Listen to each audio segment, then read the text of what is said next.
நான் எனக்கு எல்லாம் தெரியும், எனக்கு எல்லா விசுவாசம் இருக்கிறது அப்படின்னு நினைச்சு இல்லாததை இருக்கிறது மாதிரி நடிச்சிங்கன்னா கர்த்தர் உதவி செய்ய முடியாது. எந்த நிலையில் இருக்கிறீங்களோ அதே நிலையில் நில்லுங்க. அந்த நிலையில கர்த்தர் உதவி செய்வாருங்க. கொஞ்சம் விசுவாசம் இருக்கு, கொஞ்சம் சந்தேகமா இருக்கு, அதே நிலையில் நில்லுங்க. கர்த்தர் அந்த நிலையில நம்ம தூக்கி விடுவார். அப்படியே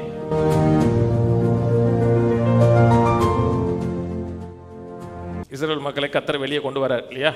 பாலும் தேனும் ஓடுகிற தேசத்துக்கு நான் கொண்டு வருவேங்கிறாரு.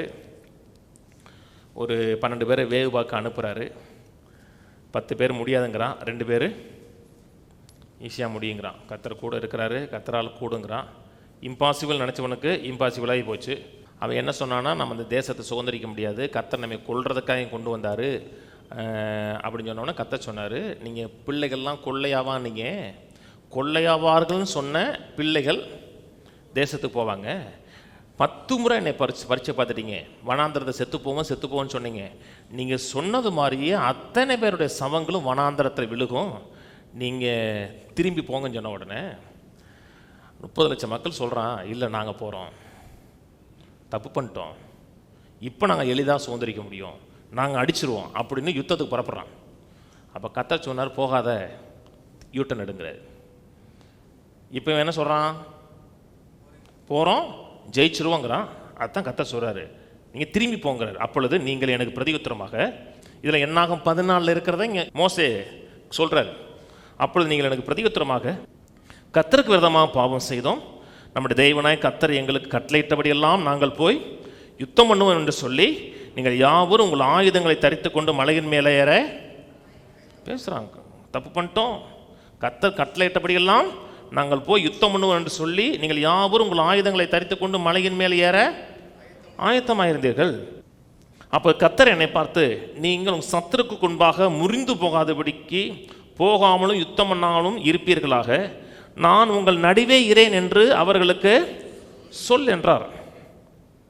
அப்படியே நான் உங்களுடனே சொன்னேன், நீங்களோ செவி கொடாமல் கர்த்தருடைய கட்டளைக்கு விரோதமாய் துணிந்து மலையின் மேல் ஏறினீர்கள். அந்த மலையிலே குடியிருந்த எமோரியர் உங்களை எதிர்த்து புறப்பட்டு வந்து தேனீக்கள் துரத்துகிறது போல உங்களை துரத்தி உங்களை சேயீர் மலை தொடங்கி ஒருமா மட்டும் முறியடித்தாங்க. போடா ஜெயிச்சிருவோம், மேற்கொண்டுருவோம், போடான்னு நினச்சான். மேலோட்டமாக பார்க்கும்போது எப்படி இருக்கும்? விசுவாசம் மாதிரி இருக்கும். விசுவாசம் கிடையாது உனக்கு. நீ விசுவாசத்தில் இருந்தீங்கன்னா அடிச்சுட்டு வந்திருப்பீங்க. விசுவாசம் எப்பொழுதுமே கர்த்தருடைய வழிநடத்தல சார்ந்து இருக்கிறதுங்க. நீங்கள் ஒன்று செய்ய முடியும் என்று தீர்மானிக்கிறது இல்லை. விசுவாசங்கிறது விருப்பம் இல்லை, விசுவாசங்கிறது ஆசை இல்லை, விசுவாசங்கிறது தேவனுடைய கைடன்ஸு. இன்றைக்கி ரொம்ப பேர் தேவன்கிட்ட எந்த கைடன்ஸ் கேட்குறது கிடையாதுங்க. அவங்களுக்கு எது பிடிக்குதோ அதை செய்வாங்க.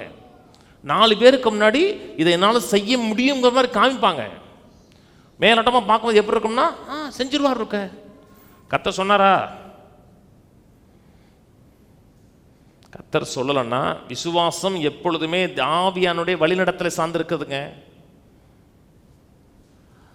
அந்த நாட்களில் தென்கொரியாவில் ஒரு பெரிய பிரச்சனை வந்துச்சு.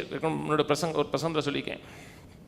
சில பெண்கள், வாலிய பிள்ளைகள், வாலிய பசங்கள்லாம் ஒரு நதியை கடந்து போய் ஜெபம் பண்ண போனாங்க. ஜெபம் பண்ணிட்டு திரும்பி வரும் பொழுது அவங்க போன அந்த காட்டாறில் வெள்ளம் பெருக்கெடுத்து ஓடுது.